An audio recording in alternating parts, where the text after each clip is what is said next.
noite, minha Paraíba. Todo mundo ligado a partir de agora, ao vivo, no Conexão Direta, o seu programa de debates e entrevistas nas noites das terças e quintas-feiras aqui da TV Arapuã. No programa de hoje, aniversário de um mês do Conexão Direta.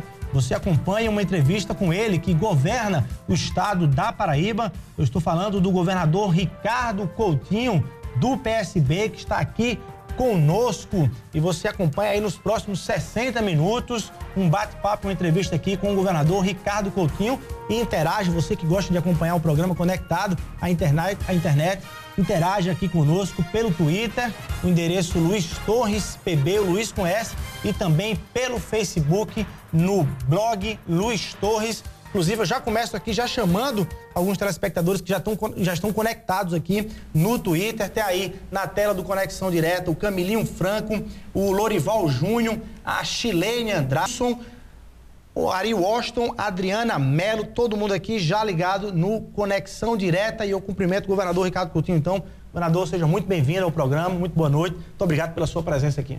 Boa noite, Luiz. Prazer enorme estar aqui. Ok, deixa eu aproveitar também para fazer dois agradecimentos, em especial aos telespectadores que têm nos abordado desde a estreia do Conexão Direta, dizendo que já estão ali agendando, marcando na sua agenda das noites das terças e quintas para acompanhar o Conexão Direta. Também agradecer aos amigos, companheiros, colegas jornalistas das emissoras de rádio, também dos portais aqui de notícias, que estão sempre repercutindo aqui as conversas e as entrevistas aqui no Conexão Direta. Muito obrigado mesmo a todos. Governador, os assuntos são muitos e variados, como eu sempre costumo dizer, mas tem uma pauta no Brasil que a gente não pode fugir. O Brasil que tem recebido aí esse saculejo, né? Tem sido saculejado essas semanas todas, como governante, como ainda no exercício do cargo de governador. O senhor se acha de alguma forma alvo das críticas aos serviços públicos, às qualidades dos serviços públicos, seja no Brasil, seja aqui na Paraíba? Luiz, há muito tempo que eu venho dizendo uma coisa que é óbvia. Os serviços públicos no Brasil são ruins. Eles não atendem com dignidade a população do Brasil. Se você passar um mês e meio, para poder ter direito a uma certidão, né? Qualquer certidão, um pedaço de papel, e isso te custa, sabe, um tempo enorme, é porque o serviço funciona mal. Se você tem uma sobrecarga nos hospitais, é porque o serviço não funciona à altura do que as pessoas precisam. Se bem que no caso da saúde, evidentemente que quando você faz pesquisas, se coloca a saúde como um todo. E é importante observar que quando você separa aqueles que têm plano de saúde e os que não têm plano de saúde, por incrível que pareça, o grau de rejeição maior hoje é para os atendimentos aonde tem plano de saúde, que demora mais e atende menos. Portanto, é importante, por incrível que pareça, mas é importante dizer isso. Mas a nossa educação, por exemplo, a educação no Brasil, ainda está muito distante de colocar esse país, não só como um país com um grau de competitividade num mundo tão competitivo como esse, mas como um país democrático, porque eu creio que só a educação é capaz de dar aos desiguais socialmente e economicamente a mesma possibilidade de ter acesso às oportunidades da vida, ou seja, essa é a base da democracia. Sem isso, você não tem democracia, né? Portanto, os serviços públicos funcionam mal. Agora, não é apenas isso que está em jogo nesse momento. Essa é uma parte importante. Houve uma explosão por conta disso. Há um estado de insatisfação que não só dialoga com o Brasil, mas dialoga com o mundo. Existe isso na Espanha por outras causas, por uma profunda crise econômica que baixou a autoestima de um povo, que tem 25% de desempregados, que na juventude chega a 50% e a população saiu às ruas. Existe isso no mundo islâmico, né, que luta, que tem uma dicotomia muito presente entre repúblicas islâmicas e poder popular e reivindicação popular. Existe isso nos Estados Unidos, com uma negação muito forte, a partir da grande crise de 2008, né, com aquele movimento chamado Ocupem Wall Street. E também, é claro, isso se expressou aqui no Brasil, por conta não só dos serviços públicos, mas também por conta de um estado de insatisfação que, no meu entender, vai da porta para fora. Da porta de casa para dentro, a vida melhorou ao longo desses anos. se tem uma geladeira nova, se tem televisão, se tem isso, tem uma série de coisas que é exatamente por conta do aumento do poder aquisitivo. É inegável que um salário mínimo que há 10 anos, 12 anos era R$80, hoje é 300. Mas da porta para fora... 80 dólares, hoje é 300 dólares. Mas da porta para fora, né, nós tivemos um verdadeiro caos urbano. Quando o cidadão precisa de saúde, de educação, de... Agora o transporte, né? E o trânsito, mais do que o transporte, é o trânsito. Porque muitas vezes as pessoas não percebem que não é tão simples simplesmente colocar mais ônibus. O problema está no trânsito, que o ônibus não... Hoje eu não sei, mas na época que eu era prefeito de João Pessoa, nós passamos a ter a frota mais jovem do Nordeste. Eu quando assumi João Pessoa, tinha 4 ônibus adaptados. Eu saí em 2010, em março de 2010, deixei 186 ônibus adaptados. Não é brincadeira você sair de 4 para 186, né? Agora, quando você colocava, mesmo você colocando mais ônibus, o trânsito não permitia que isso rodasse. Agora, por quê? Porque no Brasil você tem uma profunda distorção, que é o investimento para o transporte privado e a ausência total de investimento público, de subsídio, de uma política pública para o transporte de massas. Governador, no geral, como governador, o senhor não se sente responsável de alguma forma por essas cobranças de melhores serviços, de qualidade dos serviços públicos? Ou seja, também. Esse cenário atual do Brasil, ele não é mais favorável para o discurso da oposição, seja no Brasil ou seja aqui na Paraíba? Não, depende de que oposição. Porque se você é oposição, quando já exerceu o poder, ou então é a oposição que fala coisas que a população sente que está fora da razoabilidade, a população sabe das coisas. A população não embarca também em qualquer pessoa, tanto é que você vê que uma característica desse movimento, de certa forma, é a negação das lideranças. E isso não é à toa que acontece, né? Esse movimento horizontalizado, não só por conta da internet, mas acontece também porque os movimentos ao longo dessa última década, desses últimos anos, eles naturalmente perderam muita força. As suas lideranças deixaram de liderar, os espaços deixaram de ser ocupados por esses movimentos, né? E isso fez com que houvesse uma calmaria que emergiu nesse momento. O que é que eu acho? Primeiro, eu acho isso positivo, né? Segundo, eu acho que isso vai nos levar a ter uma corresponsabilidade maior. Porque não é somente chegar e chegar numa BR e dizer, não, eu vou aqui, ou então numa avenida, e dizer, eu vou aqui fechar essa avenida, porque lá nessa avenida vai estar trabalhadores, vai estar estudantes dentro dos ônibus para poder chegar na escola, para poder chegar no trabalho. Então, não é razoável isso. Mas eu acho que quando a população passa a participar, as coisas melhoram. E num determinado momento, nós vamos chegar ao razoável. Qual é o razoável? Acelerar o passo, né? Qualificar os investimentos e, ao mesmo tempo, ter capacidade de melhorar a vida da população. Aí você pergunta, eu não me sinto responsável? É claro que eu faço parte disso. Eu, com muita honra, eu sou político, eu faço política, né? Eu fui prefeito dessa cidade. Eu não fiz tudo o que eu gostaria de fazer, mas eu fiz muita coisa. Eu tenho consciência disso. Eu sou governador, eu vou sair deste governo quando chegar o momento, seja com 4, com 8 anos. E eu te digo uma coisa, Luiz, né? A quantidade de investimentos que está sendo feito, esse Estado nunca viu, né? E quando lá na frente eu sair, eu vou torcer muito para quem venha depois faça muito mais. Vamos tratar desse tema. Deixa eu só registrar aqui um pouco mais, porque são muitos telespectadores que estão acompanhando aqui pelo Twitter. Olha só a quantidade de telespectador. Tá aí, Will, na tela do Conexão. Tem aqui o José Adriano Vieira, tem o André Luiz Marques, vereador de Janilson da Fonseca, está acompanhando aí. Tem também aqui o Miss Soares, Humberto Alexandre, um abraço, Humberto, obrigado aqui pela tua audiência. Juliana Martins, a Lidiana Albuquerque, Nilberlândio, Rangel Júnior, Rubens Nascimento, olha só, todo mundo ligado no Conexão Direta aqui ao vivo. Tibério Menezes, Marcos Matias, um abraço a toda Cabedelo, audiência aí em Cabedelo. Tem um Rubens Sotero, vereador de Janilson, que a gente registrou, Getúlio Júnior, Vanderlei Barbosa, tem também o nosso companheiro Clilson Júnior, enfim, a todos, muito obrigado pela audiência, entrevistando aqui o governador Ricardo Coutinho. Governador, o senhor esteve com a presidente Dilma logo depois do ápice do movimento, do protesto, que foi naquele dia do 20 de junho, né? Mais de 1 milhão de pessoas nas ruas, enfim, mais de 100 cidades. A reunião com a presidente Dilma, com todos os outros governadores, das prioridades que ela destacou e apresentou, alguma coisa concreta, algo de concreto para estados como a Paraíba? O senhor acha que o governo agiu bem, dando as respostas imediatas aos governadores do país? Eu, sinceramente, eu não gostaria de fazer um julgamento tão simples de dizer sim ou não. Eu acho que o governo tem se esforçado, tem buscado caminhos.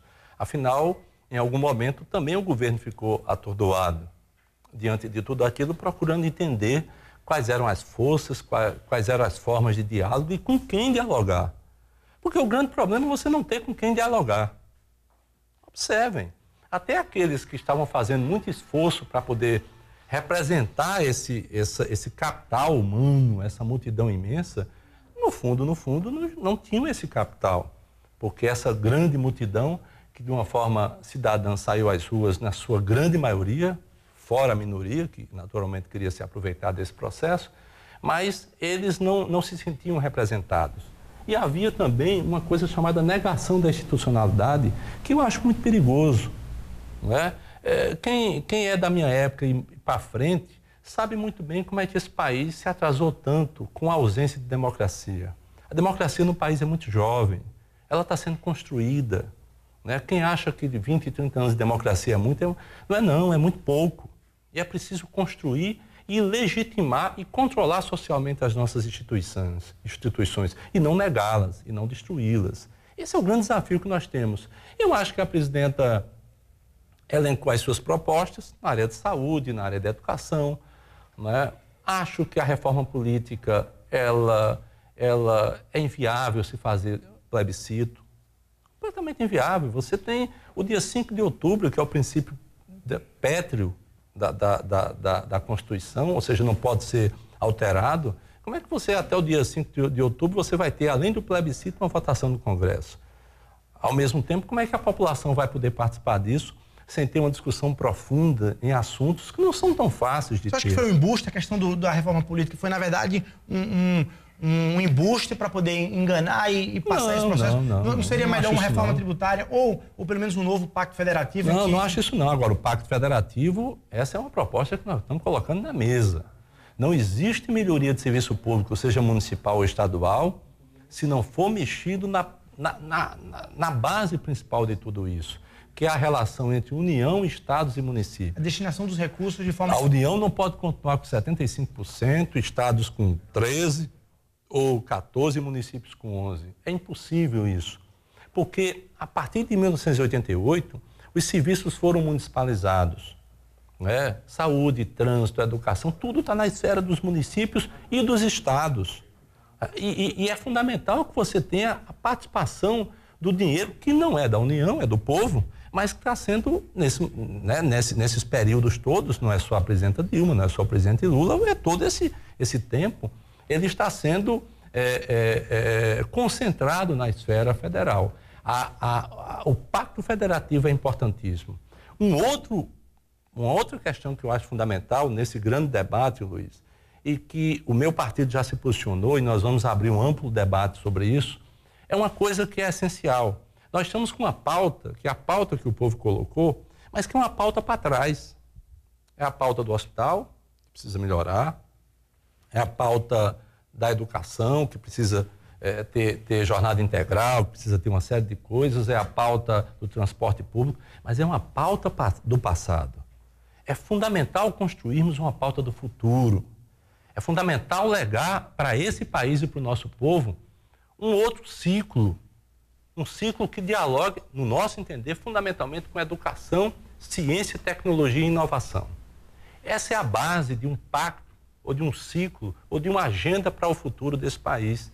Porque se não fizermos isso, se não tivermos capacidade de fazer isso, quando a gente resolver minimamente essa pauta passada, nós vamos começar a perceber que o fosso entre os países desenvolvidos vai estar muito maior do que é hoje. Mas governador, como pensar numa pauta bem mais futura e não pensar na pauta básica, vamos chamar assim? Mas eu não estou dizendo que uma não vai pensar na outra. Um país em que faltam médicos, por exemplo, ainda faltam médicos na maioria das regiões, na maioria dos locais. A propósito, dentro dessa proposta da presidente, das prioridades, o senhor é a favor da contratação de médicos estrangeiros? O senhor vai lutar por essa bandeira também?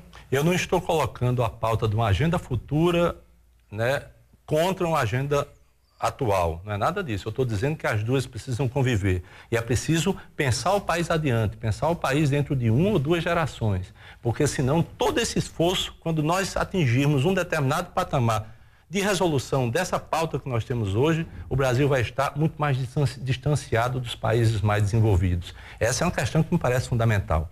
Com relação aos médicos, eu vou ser muito sincero com você, eu acho que é uma falsa polêmica, porque a presidenta Dilma, ela simplesmente não quer contratar médico estrangeiro, nem porque ela queira contratar médico estrangeiro. É porque precisa-se de médico, porque os municípios precisam ter médicos, porque os PSFs precisam ter médicos. Os médicos alegam que não há estrutura para eles irem para o interior, não há estrutura de trabalho. É isso mesmo? Não é isso. Claro que não é isso. Vai ser aberto um edital, por exemplo, de X médicos, que aí o Ministério da Saúde, inclusive, anuncia segunda-feira isso, é uma questão mais do governo federal, que vai pagar os salários, inclusive. Né? Se houver falta de médicos para preencher esse edital, aí sim é que se começa a chamar médicos de fora. Ou seja, 37% dos médicos da Inglaterra são formados fora. 32% dos médicos nos Estados Unidos são formados fora. Então, e no Brasil, 1,79%. Então, são coisas que, sinceramente, não podem ser tratadas de uma forma maniqueísta. Porque o médico vem para tomar o lugar do médico brasileiro. Isso não é verdade. Né? Essa não é uma proposta do governo do Estado, mas eu sei que não é verdade. Eu vi a exposição da presidenta e é assim que está sendo tratado. Agora, o que me parece é que o nosso cidadão, o nosso povo, que está lá em Santana dos Garrotes, que está aqui lá no Grotão, que está na periferia das grandes cidades e nas pequenas cidades, esse nosso povo precisa ter um médico. E não quer saber de onde qual a origem? Não quer saber. Evidentemente que não. Ele precisa ser um médico para poder cuidar. E a partir do momento que até 2020 as nossas escolas tiverem a capacidade de formar, e não é apenas formar o médico, não, é formar médico para saúde pública. Porque a grande questão é essa, uma grande parte dos médicos, legitimamente, tem um direito para isso, e eles fazem uma opção por um outro caminho, outras especialidades, que também são importantes. Né? No Brasil hoje, por exemplo, quase você não tem mais formação de pediatras. Esse é um problema sério, de psiquiatras. Então, são coisas que é preciso observar. O que a presidenta quer e para isso eu acho correto, é garantir para a população que haja um médico para atender o povo. Eu vou te dar só um exemplo. Fui prefeito dessa cidade 5 anos e 3 meses. Durante 2 semanas, João Pessoa teve todos os seus 180 PSFs com médicos. 2 semanas. Apenas 2 semanas. Todo o restante, antes, nunca teve total. E hoje, nunca teve total. E é uma capital. É uma capital do estado. Compreende? Mas tem alguma coisa ligada? Os médicos também falam, não nas grandes capitais, é a questão salarial. Pois bem, gente, mas aí é o tipo da coisa. Você também não pode achar que um município ele vai poder estourar todo o seu orçamento para poder garantir um serviço. Ele pode garantir, sim, né, tendo a presença desses médicos. E são salários que são compatíveis, não são salários ruins. São salários compatíveis. Você imagina um município desse pequeno pagar 12 mil reais. É muito. Aliás, o secretário de Saúde do Estado, Valdo, anunciou essa semana, inclusive tem alguns municípios que oferecem até 19, 20 mil reais. Sim. E ainda faltam médicos e profissionais. Agora, isso não é nada contra o médico no Brasil, muito pelo contrário. Ao contrário, vai abrir um edital. Agora, o senhor já teve alguns conflitos, eu quero avançar dessa pauta, mas só para fechar essa questão específica dos médicos, o senhor já teve alguns conflitos com os médicos aqui na Paraíba com a questão das cooperativas, parece que isso apaziguou um pouco mais. Eu defendi as cooperativas. Ao defender essa bandeira dos médicos estrangeiros, os médicos protestaram, inclusive ontem, né, quarta-feira, sobre esse tema. O senhor não acha que cria outra linha de conflito com os médicos aqui na Paraíba, na verdade? Diferentemente de outros, eu defendi as cooperativas. Eu fui alvo de uma tentativa de ação por parte do Ministério Público do Trabalho, porque fui para a Justiça Comum defender as cooperativas. Fui eu, enquanto governador. Agora, você ter disputas ou diálogos em relação à pauta salarial é mais do que normal e comum. A minha função, Luiz, que às vezes um trabalhador não entende, às vezes não entende, mas a maioria entende, é defender o Estado. Eu sou governador, eu tenho que defender o Estado e tenho que fazer o máximo aquilo que o Estado permite. Porque se eu não fizer isso e simplesmente agir irresponsavelmente como outros agiram, eu vou deixar um legado terrível. Né? E eu não sei fazer política desse jeito. Mas, governador, na pauta de saúde, que é uma das pautas mais recorrentes nas manifestações que a gente acompanhou, como é que está o investimento do Estado para a saúde aqui na Paraíba? O senhor prometeu a construção de hospitais aqui no Estado. Quando é que ele inaugurou alguns, entregou alguns hospitais em Sumé, enfim, em Itaperoá, mas a lista toda das promessas dos hospitais, desde o do Centro de Oncologia em Patos, ao Hospital Metropolitano aqui na Grande João Pessoa, quando é que eles saem? Quando é que eles aparecem? Nós vamos fazer mais do que eu disse. Até hoje, nós já... Dá tempo? Dá tempo sim. Só o Metropolitano que vai estar em construção. O Metropolitano, nós já temos os recursos, está em análise na Caixa. Eu só posso licitar quando a Caixa disser, dá um tal de um LAI, né, que é uma autorização para licitação. É isso que prevê as normas, eu não posso agir antes disso, mas o projeto já está dentro da Caixa Econômica Federal, Superintendência da Paraíba. O de oncologia já foi liberado pela Caixa, está em processo de licitação para que a gente possa, e vai ser como vai ser pré-moldado, vamos ter talvez 5 ou 6 meses para poder construir o Hospital de Oncologia do Alto Sertão da Paraíba. Recursos também já separados. Nós já abrimos 568 novos leitos em 2 anos e meio de governo. Eu vou repetir, 568 novos leitos e vou abrir mais 500. A Paraíba vai ter mais de 1.000 leitos em apenas 4 anos. Isso é um salto superior a mais da metade do que a Paraíba tinha. E com um detalhe muito grande, Luiz. É importante que você acompanhe esse raciocínio. Sem receber praticamente nada. O débito ou o déficit entre repasse federal para com o Estado, né, e aquilo que é produzido é o maior do Brasil. Porque foi uma armadilha que nos legaram, né? E ao mesmo tempo eu não ia esperar resolver isso para poder avançar nesse processo. Portanto, o Hospital de Picuí, mais do que duplicado, entrega esse segundo semestre. O Hospital de Monteiro tem 55 leitos, vai para 128, entrega nesse segundo semestre. O Hospital do Vale do Mamanguape, com 128 leitos, UTI, centro cirúrgico, entregamos também de dezembro para início do próximo ano. O hospital, deixa eu dizer mais aqui, o Hospital de Metropolitano eu já falei, o Hospital de Cacimba de Dentro também entregamos esse ano. São, na verdade, mais 6 hospitais, fora aqueles que nós já entregamos, a Maternidade de Patos e também a reforma de 5 hospitais regionais. No meio disso, se me permite também, como serviço de utilidade pública até, nós criamos um grande programa para a cardiologia pediátrica. Eu posso dizer sem medo de errar. Sem medo de errar. É o melhor programa de acompanhamento pediátrico cardiológico do país. De outubro de 2011 a maio de 2013, nasceram na Paraíba 72.000 crianças. Dessas, 54.000 na rede pública. Das 54.000 na rede pública, nós fizemos exames, né, com oximetria para ver se havia algum problema no coração em exatamente 28.000. E, pasmem, das 28.000, nós detectamos 400 crianças com cardiopatias e fizemos 178 cirurgias cardíacas em crianças. Você imagina a quantidade de criança que conseguiu ser salva de sair. É um programa belíssimo. Mas, governador, dentro desse processo, em contrapartida, o PMDB, que é o principal partido de oposição aqui no estado, tem realizado aí uns ciclos em alguns municípios do estado e tem questionado algumas ações de governo. Inclusive, em algumas inserções, os próprios PMDBistas têm dito que o governo se notabilizou por ter fechado escolas, enfim, e adotaram uma postura de um governo sem humanização. Como é que o senhor tem visto essas declarações e esses questionamentos feitos pelo PMDB dentro desses ciclos todos que o partido vem realizando?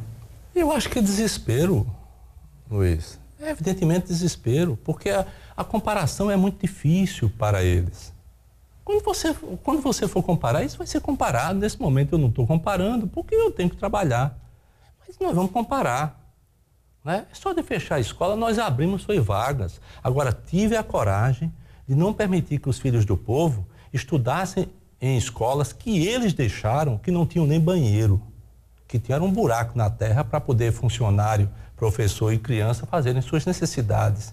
Tive coragem de fechar o que eles chamavam de escolas, que eram na sala da casa de um professor funcionar uma escola. E essa escola tinha diretor, vice-diretor, tinha os cargos, né? Comissionados que eram distribuídos. Ou seja, eu tive essa coragem, porque é uma necessidade. Ao mesmo tempo, estamos aí construindo já 6 escolas técnicas estaduais. No início do próximo ano começam a operar. Já inaugurei 10 escolas, né? E vamos inaugurar muitas outras. E aumentei a quantidade de vagas para a educação, além de mudar progressivamente o ânimo, o que é fundamental, o ânimo e os instrumentos de qualificação pedagógica dentro das escolas. Qual é a escola privada aqui em João Pessoa que tem laboratório de robótica? As do Estado tem. No ensino médio tem. Quais são as escolas que distribuem iPad como o Estado está distribuindo para todo o primeiro ano do ensino médio? Começar o próximo ano, vamos distribuir para o primeiro ano, ou seja, nós vamos em 3 anos ter todo o ensino médio com iPads. Não é nós, o Estado, não é nenhum outro. Portanto, quem se opõe não tem, sinceramente, capacidade de discutir isso. E fica naquela brincadeirazinha de Goebbels, né? Que é aquele ideólogo nazista que repetia 1000 vezes a mesma coisa para poder ver se alguém acredita nisso. Mas não é isso, sabe? Isso não se sustenta. Ok, você está acompanhando ao vivo, Conexão Direta, hoje aqui entrevistando o governador Ricardo Coutinho, governador da Paraíba. Deixa eu prestigiar só mais um pouquinho aqui os nossos telespectadores pelo Twitter, porque está aqui dezenas e dezenas já tem perguntas, inclusive, tá aí na tela do Conexão, Felipe Nunes, o Martini Lima perguntando sobre segurança pública, a gente vai entrar nesse tema, a Yasmin Buriti Dantas, tem aí o Marcelinho, tem a Lúcia Lacerda falando sobre a questão do São João de João Pessoa, sobre o encerramento, a gente vai tratar desse tema, o Aldo Gomes, Maxwell Félix, tem aqui também o João da Paz, lá de Campina Grande, um abraço, Campina Grande, ligado aqui no Conexão Direta, pessoal da Voz da Paraíba, Rangel Júnior, enfim, Zinaldo Gomes, todos que estão acompanhando aqui. Daqui a pouco a gente começa a fazer as perguntas aqui dos telespectadores também. Agora, governador, tem um tema aqui específico para João Pessoa. O senhor, quando iniciou o governo, parece que preferiu ou optou por fazer uma ação mais estadualizada, priorizar as ações mais estadualizadas do governo, sob a lógica de que João Pessoa já viria de uma gestão com algumas ações e alguns avanços. Dava para vir de lá para cá, para João Pessoa. Não chegou o tempo já de chegar em João Pessoa? O ritmo das obras em João Pessoa não estão menores ou mais lentos do que o ritmo das obras no resto do estado? Cadê o Centro de Convenções concluído totalmente? Cadê a Cadepol, o Instituto de Polícia Científica? Enfim, não há um ritmo mais lento aqui na capital? Talvez, Luiz, mas deixa eu te dizer uma coisa. Aliás, algumas coisas em relação a isso. A máquina administrativa do estado, aquela que concebe, aquela que fiscaliza, aquela que supervisiona, eu diria que ela é desse tamanho para a questão de obras. E o Estado, que era acostumado a ter um volume de obras assim, ele hoje está com um volume de obras assim. Portanto, o volume de obras é muito maior do que a capacidade da máquina administrativa. Isso tem causado problemas, evidentemente, né? Mas no caso específico de João Pessoa, o Centro de Convenções não, está no ritmo normal. Se você passa lá, a cada dia que passa está diferente, né? Agora, você não faz uma obra daquela. Hoje eu visitei, fui numa solenidade hoje pela manhã, no Centro de Convenções da Bahia. Não dá nem para comparar, amigo. Não dá nem para comparar, não se compara o nosso Centro de Convenções. Lá bem mais modesto. Lá bem mais modesto. O nosso é algo enorme. O nosso deve ser o maior aqui dentro. O nosso é maior do que o centro de eventos, que foi inaugurado recentemente lá no Ceará. Mas não tem uma previsão para entregar agora, em junho? Tem, em agosto, entregar a segunda etapa, que é o Congresso. E nós estamos em busca dessa segunda etapa, né? E a terceira etapa, que é o teatro, que é mais complexo, até mesmo porque você vai ter ali iluminação que tem que ser apropriada, vai ter acústica, vai ter uma série de coisas. Nós estamos em busca de cumprir isso. Mas aqui em João Pessoa, uma outra coisa que nós ainda não conseguimos começar, o viaduto do Geisel. Nós estamos concluindo o projeto, que não é um projeto fácil, né? Mas estamos concluindo. Houve um atraso por parte da empresa que ganhou a licitação do projeto, ficaram de nos entregar agora no dia 20 e eu espero que entreguem. Inclusive, nós não pagamos nada até agora. Só pagaremos quando eles entregarem o projeto para que a gente possa dialogar com o DENIT e apresentar o projeto, que é o mais correto. Porque qual é a nossa ideia? É fazer o viaduto pela parte fora da pista, para que nesse momento, porque se nesse momento, com aquele caos que está lá, a gente for fazer o viaduto na pista, aí, amigo, a coisa vai ficar completamente E aí o senhor vai precisar de uma parceria com a Prefeitura de João Pessoa para essa obra específica? Aí com o DENIT. Mas pelo menos com a compreensão de licenças, de autorizações por parte da Prefeitura? Não, nesse caso da BR me parece que não. No caso lá do trevo de Mangabeira, que fizemos 2 licitações, elas foram desertas. É o jogo, porque tem empresas que não... As empresas às vezes não querem entrar. Então nós estamos fazendo uma 3ª licitação, modificamos, vamos contratar diretamente com as concessionárias para poder retirar gás, para poder retirar telefone, para poder retirar água. Enfim, tem tudo isso lá para fazer uma obra que é importante, né? Mas lá, aquilo lá é uma PB, né? Você sabe, né? Aquela Ailton Souto Maior é uma PB. Então, a Mangabeira vai ganhar um trevo. Por outro lado, o DED está em reforma. Os estádios. O Espaço Cultural e o Liceu. O Espaço Cultural também. Mas o senhor admite que o ritmo... Meu ritmo era todo para ontem. Se fosse por mim, era todo para ontem. Eu faço uma cobrança muito grande a mim e aos outros. Agora, eu te confesso, é isso que eu te confesso. Quem vê, por exemplo, quem vê o que nós pegamos para poder dar conta e, ao mesmo tempo, mudar a cultura, muitas e muitas vezes, de empresas, não é fácil, de algumas empresas. O governo passou por um debate muito amplo, a oposição, inclusive, deitou e rolou com esse debate, que era aquele debate sobre a permuta do terreno, do shopping de Mangabeira, com um terreno para a construção da nova academia, do novo instituto, da nova central. E esses 3 empreendimentos ainda não saíram do papel. O que está acontecendo? O governo acompanha aquilo, o governo fiscaliza aquilo, o governo cobra, inclusive, aquilo. A Cadepol está pronta. Estamos finalmente, daqui para o dia 5 de agosto, nós vamos inaugurar. Nos permite inaugurar no aniversário da cidade, né? Porque, senão, quer dizer, quem é que vai fazer a pauta da nossa inauguração? Nós queremos fazer naquele momento, né? Mas está praticamente pronta. A central de polícia foi retomada, né? Que eu passo lá várias vezes durante a semana, e foi retomada. Mas tu sabe qual é o problema central? Falta de mão de obra. Existe falta de mão de obra qualificada por conta, você tem obras na iniciativa privada, você tem obras na iniciativa pública e você tem essa quantidade enorme de obras do Estado. Ora, só no canal aqui, Acauã-Araçagi, nós já temos 1.200 trabalhadores e vamos agora em julho dar ordem de serviço para o lote 2, mais 1.000 trabalhadores. No Centro de Convenções nós temos 900 trabalhadores.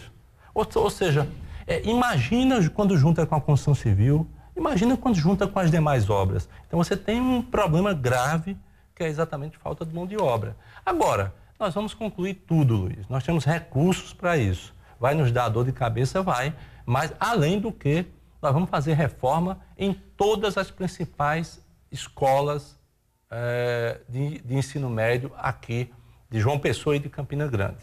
Porque se eu fechar essa pauta aqui de João Pessoa, o senhor tem amanhã a primeira audiência. Na verdade, o prefeito Luciano Cartacho, o senhor recebe amanhã o prefeito Luciano Cartacho nessa primeira audiência aqui em João Pessoa. Qual é um ponto prioritário que o senhor acha que deve entrar nesse debate com o prefeito Luciano Cartacho amanhã na audiência? Não, eu encontrei com o prefeito Luciano em Brasília e ele falou que era importante dar uma conversada sobre mobilidade urbana.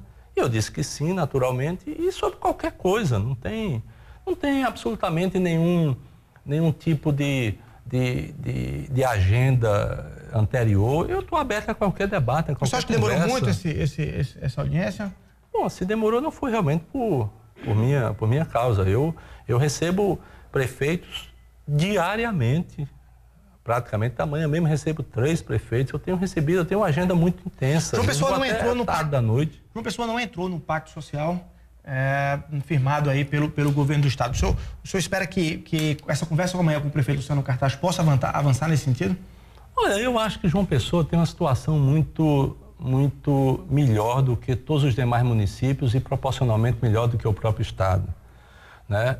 Hoje eu não sei, mas eu deixei a cidade com 37% da sua receita corrente líquida com folha de pessoal. E mesmo assim, com plano de cargos que eu fiz na saúde, com plano de cargos para os demais servidores, com todos os anos reajustes acima de 10%, todos os anos, ou seja, nós estruturamos, eu acho que de uma forma boa isso, né? E ao mesmo tempo com a capacidade de investimento muito alta. Na época, eu lembro, era 280 milhões e um plano de ações integradas todo feito. Era, como se diz, chutar para o gol, era tocar adiante, era tocar as coisas que estavam articuladas por um grupo de companheiros e companheiras, secretários e secretárias. É isso que eu te digo, eu não sei hoje, mas a situação é melhor, né? Então, o que eu acho que nós precisamos discutir são coisas que signifiquem agilidade para aquilo que porventura esteja sendo feito. O que depender do governo, por exemplo, tem alguma obra da prefeitura que precisa de licença, a gente vai e agiliza a licença ambiental, agiliza, né? Porque é importante, eu não faço esse tipo de disputa. Ao mesmo tempo, por exemplo, nós precisamos nós estamos fazendo a duplicação de Cruz das Armas. Olha lá, sabe qual é o nosso grande problema? Desapropriação. Só que na época, a prefeitura era responsável pela desapropriação e não cumpriu na época. Compreende? E eu não ia deixar a obra ficar assim, porque eu sei da importância daquilo. Então, o que é que eu quero? Não quero sequer desapropriação, porque o Estado está fazendo, mas eu quero a parte do mercado de oitizeiro, que precisa recuar um pouco, rearranjar para poder aquela via ser duplicada e passar. Ok, eu preciso fechar esse bloco rapidinho, mas só para encerrar esse tema específico, teve um episódio no encerramento do São João aqui de João Pessoa, um episódio lamentável, uma briga de gangues, enfim, e alguns auxiliares da prefeitura acusaram a polícia militar ou o governo de não ter colocado policiamento suficiente no final daquela festa. Como é que o senhor viu essa história? De fato, houve ali uma ausência de policiamento, houve ali uma desatenção por parte do comando da polícia militar ou do governo do estado com o encerramento da festa aqui na capital? Claro que não, claro que não. Eu particularmente, eu acho que quando alguma coisa não dá certo, é preciso assumir por que não dá certo, ao invés de tentar jogar para os outros, né? O policiamento que estava lá era compatível com a festa, sempre foi compatível. Você acha que uma polícia militar que deu conta das grandes manifestações que aconteceram aqui dentro, com respeito à cidadania, dialogando com a população, não teria capacidade de fazer aquilo? O problema é outro, o problema é de concepção de cultura. Essa é a questão central, amigo, porque se eu coloco para tocar, né? Inclusive tinha radialista e tinha gente de televisão que passou o dia todo prevendo choque de gangues. Porque se você coloca uma atração que serve somente, ao invés de resgatar os maiores e melhores valores, né, da nossa cultura nordestina, vem somente para poder incitar e poder promover esses choques, aí é terrível, não tem polícia que possa controlar isso. Agora, não é o uso do ponto de 100 reais, aquele espaço ali que foi reformulado, não é o uso dele, são as atrações que são levadas para lá, que podem levar mais gente ou menos gente. Eu tenho uma visão, Luiz. Aí eu respeito as outras visões, mas eu tenho uma visão. Festa lá? Como? Claro que sim, mas eu tenho uma visão. Qual é a visão que eu acho que, para mim, do ponto de vista do poder público que oferece atrações? Eu acho que nós precisamos ter respeito e construção com a nossa cultura. Isso não quer dizer que vá dispensar quem quer que seja. Quer dizer que democratizar a cultura significa disponibilizar para o povo aquilo que o povo não vê nos grandes veículos de comunicação.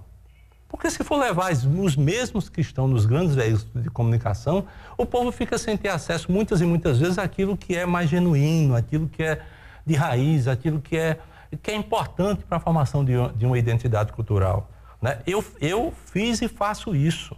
Você vai ver o Festival de Areia, na Prefeitura de João Pessoa fizemos isso, no Governo do Estado estamos fazendo isso. No FIC, só de festival de violeiro, para você ter ideia, nós estamos financiando 15 festivais de violeiros. Por quê? Porque é uma tradição importantíssima, né? Chico César vai começar agora, no segundo semestre, depois do Festival de Areia, depois do Caminhos do Frio, nós vamos começar um festival do Babau, que são aquele teatro de bonecos, uma tradição espetacular e que está meio que, claro, está se acabando e é preciso jogar para cima. Escolhemos 10 mestres disso e eles vão percorrer o Estado.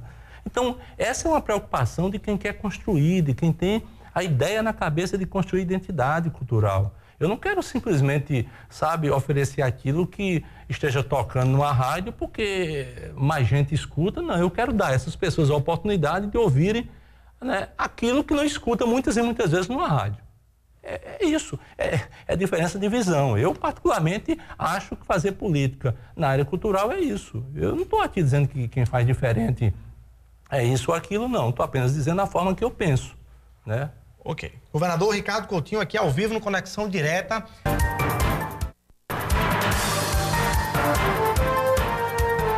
Muito boa noite, minha Paraíba. Estamos de volta ao vivo aqui com Conexão Direta, entrevista com o governador Ricardo Coutinho. Governador, para a gente aproveitar melhor o tempo, deixa eu logo começar aqui esse bloco perguntando, o Estado concedeu já dentro da database 2 reajustes salariais dentro dessa gestão, aliás 3, é isso?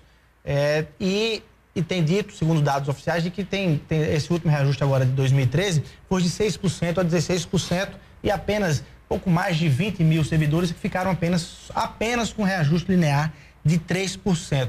Na verdade, é o que acaba, inclusive, aparecendo mais.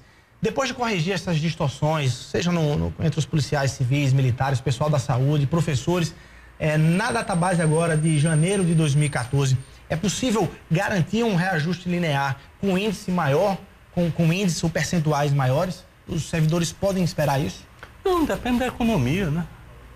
Como é que eu, ou então um governador que tivesse a responsabilidade, diria algo assim quando você tem FPE caindo no Brasil, quando você tem produto interno bruto se arrastando, quando você tem uma economia que está deixando todo mundo preocupado, e o que está nos salvando, vou ser muito sincero com você, é a economia da Paraíba. Hoje eu encontrei o presidente do Banco do Nordeste do Brasil, Ari Joel, e ele me disse proporcionalmente, percentualmente, o maior avanço, o maior aumento de investimentos do BNB em todos os estados que ele atua neste semestre foi exatamente na Paraíba. Ou seja, a nossa economia está respondendo. Está respondendo porque há uma confiança na gestão, está respondendo porque a gente está atraindo muitas empresas e está respondendo porque nós estamos facilitando também com os nossos serviços que o pequeno agricultor, que o médio agricultor, enfim, que as coisas possam fluir na captação de recursos. Agora, isso não é uma coisa tão automática. Hoje a Folha tem 48,8%. Rio Grande do Norte tem 49%, Alagoas tem 49,5%, tem 48,8%. E nós estamos tendo mensalmente um FPE esperado, quando você fecha o mês ele está menor.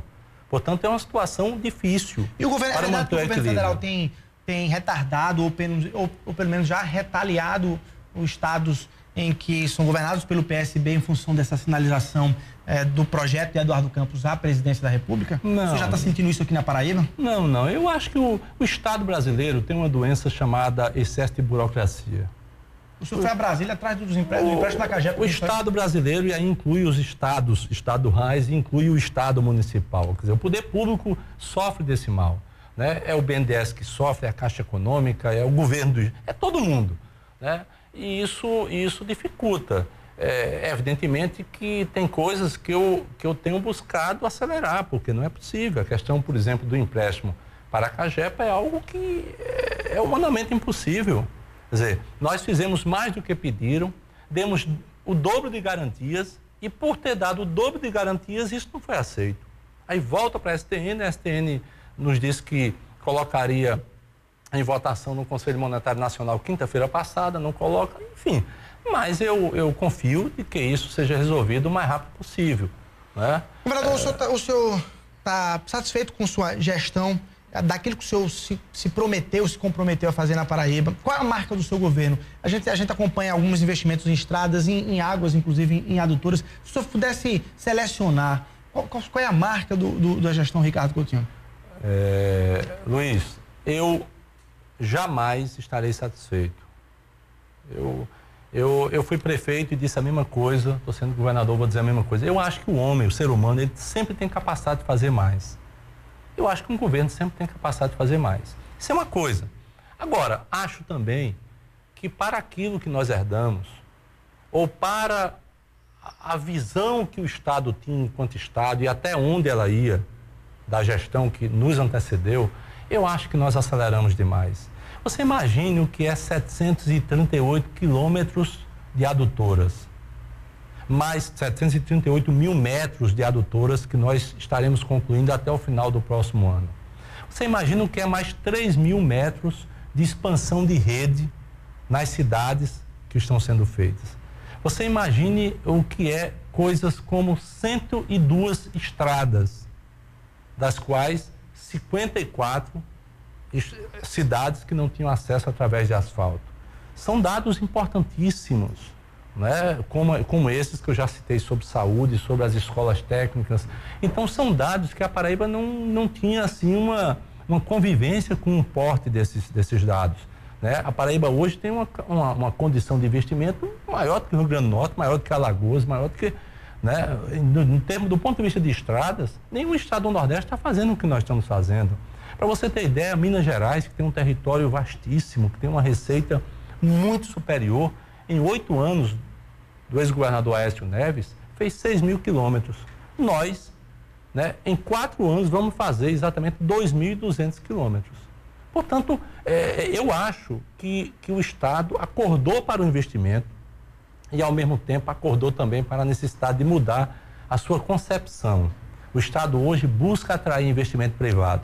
Nós já atraímos 2 bilhões e 280 milhões de reais, dos quais 800 milhões já foram concluídos a implantação, né, gerando mais de 3 mil empregos na indústria. Estou falando só na indústria e que passaram pela Sinep. E estão em execução 1 bilhão e 400 milhões de reais. Ou seja, são números que são importantes que a gente perceba. Não é para dizer que o governo é bom, não, mas é para dizer que o Estado está andando, que o Estado tem determinação para ir adiante e que, ao mesmo tempo, que tem um projeto, tem um caminho que está sendo trilhado. A segurança pública, a questão, o debate sobre a segurança pública é o principal calo da gestão estadual. A gente acompanhou, inclusive, uma redução no número de, por exemplo, assaltos ou ataques às agências bancárias no ano passado, mas agora, 2013, parece que voltou com carga total. Recrudesceu. Mais de 60 episódios só esse ano, já muito superior ao ano como um todo. O que é que está havendo, Fernando? O que está havendo é que o crime organizado se nacionalizou. E o combate ao crime organizado cada vez mais é estadualizado. Esse é o grande problema do país. Eu tenho dito isso nas reuniões com governadores e com a presidenta, tenho dito seguidas vezes. O crime organizado lá de São Paulo começou a subir e começou a vir para o Nordeste, porque o Nordeste passou a ser, ao longo dos últimos 10 anos, uma área de expansão da sua capacidade de consumo. E isso fez com que se atraísse não só para a associação ou então para a instalação mesmo. O senhor reconhece que não estamos preparados? Isso não assusta? Quer dizer, não torna o paraibano... Eu reconheço que as polícias não estão preparadas, mas digo também que os saltos que nós demos aqui na Paraíba são saltos importantes no investimento, né? Por exemplo, hoje mesmo, agora, eu estava aqui para entrar e recebi uma mensagem.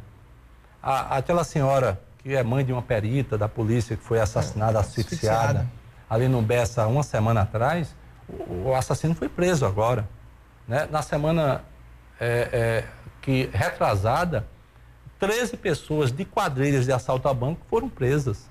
E, ao mesmo tempo, tem uma visão, e eu acho que o principal calo é esse que você disse do assalto a banco, e tem uma visão que eu quero colocar aqui. Qual é o papel dos bancos em relação a isso? Ora, se o banco atrai a quadrilha, ele não tem nenhuma responsabilidade em garantir uma segurança se o dinheiro é particular?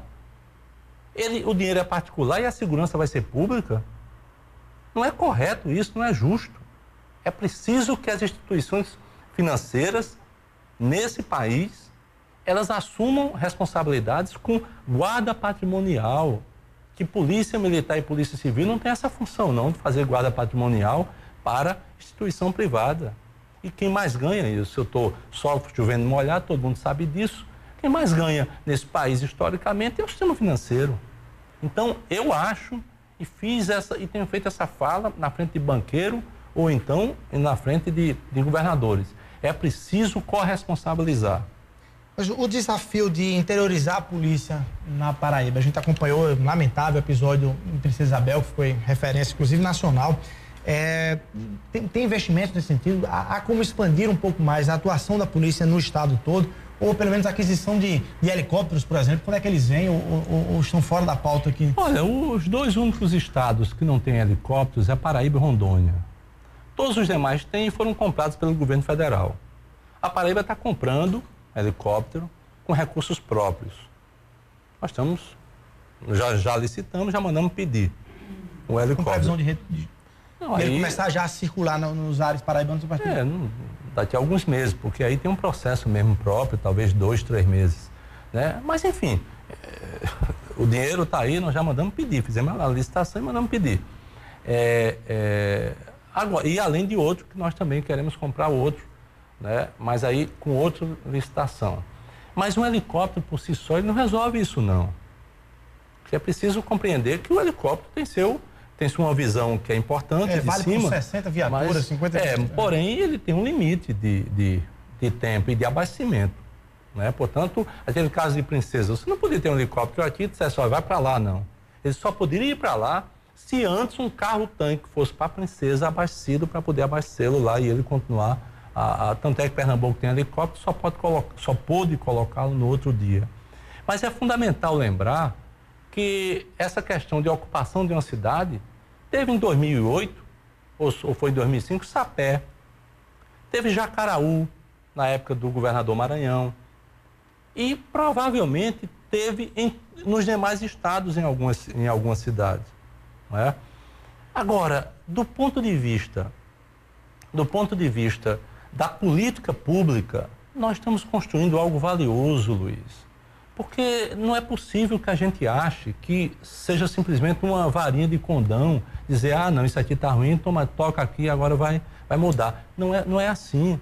Mas o caminho de construir uma política pública que seja calcada em objetivos e metas, que tenha um sistema gestor, né?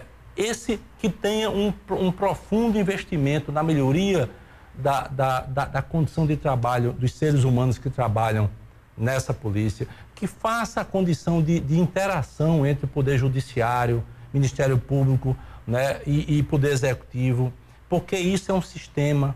Se a Justiça julga menos, vai ter mais gente fora. Se o Ministério Público não dá o seu parecer, nós não vamos conseguir complementar o sistema. Ou seja, tudo é um sistema. E nós estamos experimentando, na Paraíba, uma política pública que está sendo implantada. Não é? Mensalmente se reúne, está lá o Ministério Público, nós dividimos a Paraíba em 20 áreas integradas de segurança pública, 20 AISPs.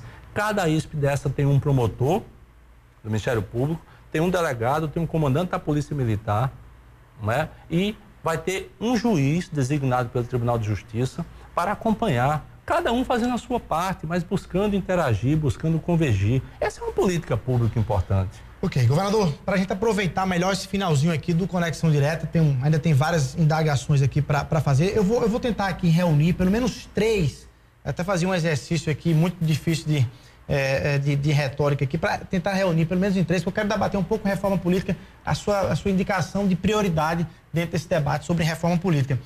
3 indicações específicas, elas giram sobre o mesmo tema, mais ou menos. Primeiro é a questão da Granja Santana, que é muito pauta da oposição, o uso da Granja Santana, com acusações de gastos e tudo. E aí eu somo isso aí com a questão da Rádio Tabajara. O PMDB entrou com ação contra a Rádio Tabajara, acusando o governo de usá-la eleitoralmente. E ao mesmo tempo o senhor tem recebido prefeitos lá na Granja, obviamente, com debates administrativos e anunciado adesões. Se o senhor confia adesões políticas para 2014. O senhor confia na palavra dos prefeitos que vão lá, anunciam e o PMDB tem dito, é até julho de 2014 essa adesão, depois o prefeito do PMDB retoma a sua base e retoma o seu projeto. São 3 perguntas em uma, não sei se o senhor conseguiu entender aí. Primeiro, Granja Santana, isso é uma farsa.